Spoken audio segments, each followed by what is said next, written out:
Assalamualaikum warahmatullahi wabarakatuh. Nama saya Putri Andiani, NPM 19410030.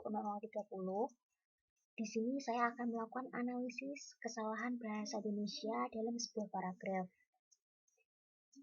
Di sini terdapat sebuah paragraf. Nah, di dalam paragraf ini nanti akan saya lakukan analisis yang saya temukan. Di dalam paragraf ini terdapat beberapa kesalahan dalam bahasa Indonesia yang kurang tepat.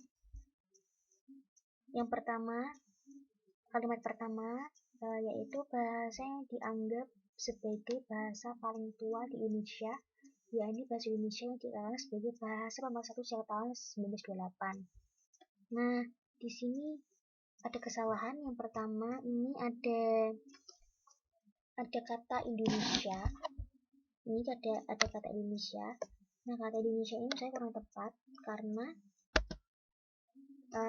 Indonesia ini kata Indonesia ini tidak diawali dengan huruf kapital. Seharusnya I-nya itu kapital, seharusnya huruf I-nya itu kapital.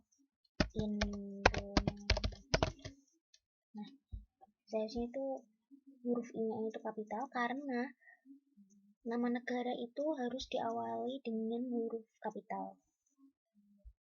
Ini dikatakan sebagai bahasa pemersatu sejak. Nah, ini ada kata sejak. Menurut saya ini kata sejak ini kurang tepat digunakan karena kata sejak itu kurang umum untuk digunakan. Jadi menurut saya itu diganti saja menjadi kata pada.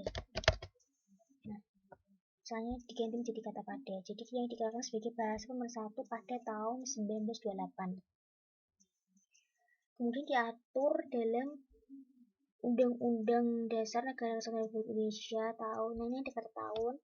Tahun ke tahun ini menurut saya kurang tepat. Seharusnya itu T-nya itu non kapital.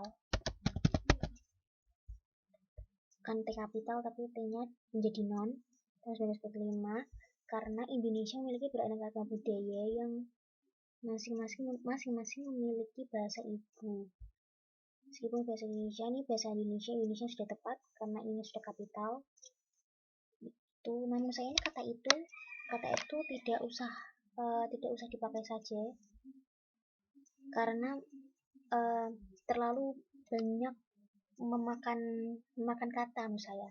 Jadi kata itu baik dihapus saja. Meskipun bahasa Indonesia menjadi bahasa pemersatu dalam masyarakat, karena ini ada kata masyarakat. Masyarakat ini saya juga kurang tepat. Dalam bahasa Indonesia itu salah karena seharusnya itu masyarakat. Menjadi masyarakat. Meskipun bahasa Indonesia menjadi bahasa pemersatu dalam masyarakat Indonesia, bahasa Indonesia ini juga kata Indonesia ini juga kurang tepat karena huruf I-nya itu tidak kapital, jadi harusnya kapital. Jadi itu nama negara itu harus diawali dengan huruf kapital. Meskipun bahasa Indonesia menjadi, namun saya ini setelah kata Indonesia ini sebaiknya diberi tanda koma supaya ketika dibaca itu ada penjedaannya. Jadi meskipun bahasa Indonesia menjadi bahasa pemersatu dalam masyarakat Indonesia, yang memiliki aneka bahasanya, orang masih saja melakukan kesalahan dalam mengomunikasikan baik secara tulisan maupun secara tertulis. Nah, itu yang saya temukan dalam analisis paragraf ini. Kurang lebihnya mohon maaf. Terima kasih. Wassalamualaikum warahmatullahi wabarakatuh.